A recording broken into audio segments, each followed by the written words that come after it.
Уже 7 месяцев, как с нами нет Алексы Гайворонского. 30 апреля 2024 года он мог бы отпраздновать свой 50-летний юбилей. Но исполниться этому, к сожалению, было не суждено. 27 сентября 2023 года его жизнь забрала долгая и неизлечимая болезнь. Но дело его жизни продолжается.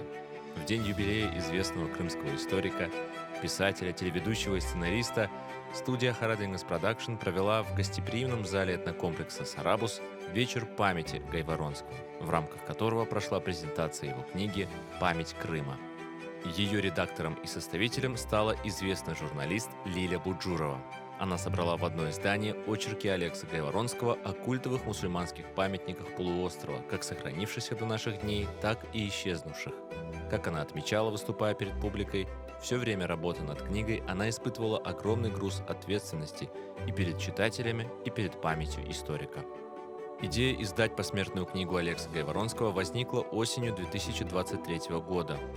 После того, как студия Харадингас Продакшн получила доступ к архивам историка, который предоставила его мать Гала Гайворонская.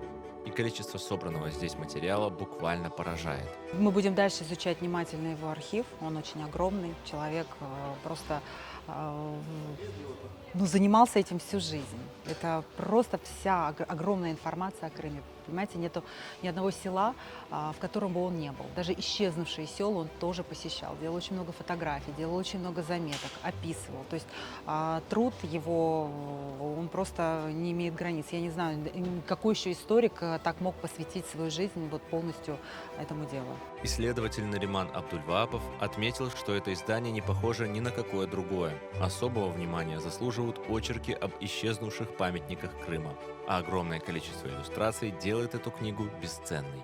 Речь идет о нескольких сотнях очень ценных, фотографий. Это и фотографии, сделанные самим Алексеем Гайворонским. Он был прекрасным мастером художественной фотографии, любил это дело. Вот. Помимо этого, использованные архивные фотографии, присутствуют там и различные гравюры, миниатюры, схемы, планы. Все это очень обогатило издание, за что мы отдельное спасибо говорим редактору издания Лиле Буджуровой и, собственно, всем, кто работал над этой книгой. На вечере памяти, приуроченном к 50-летию Гайворонского, звучала живая музыка в исполнении крымско-татарских музыкантов. Асит Абламиметов, Риана Таркова и Эмилия Миметова исполнили любимые песни Алексы Гайворонского.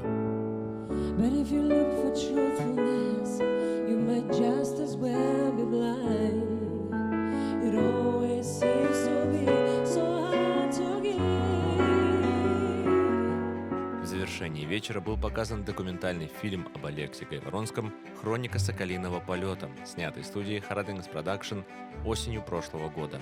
Почтить память историка пришло около 200 человек, его коллеги, друзья, читатели. Собравшиеся делились личными воспоминаниями об этом удивительном человеке и своими впечатлениями о его новой книге.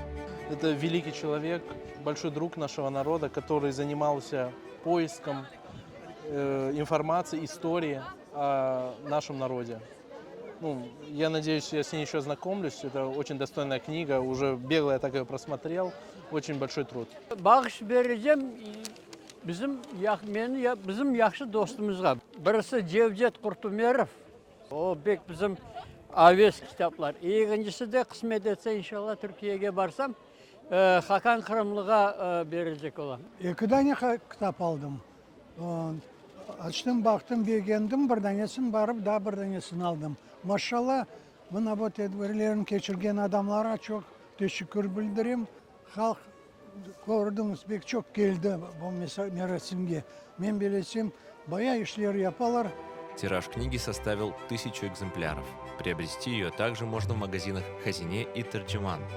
Работа с архивами продолжается, поэтому книга «Память Крыма», альманах «Культовые мусульманские памятники Крыма» возможно станет не последним посмертным изданием прекрасного историка и большого друга крымских татар Алексы Гайворонского.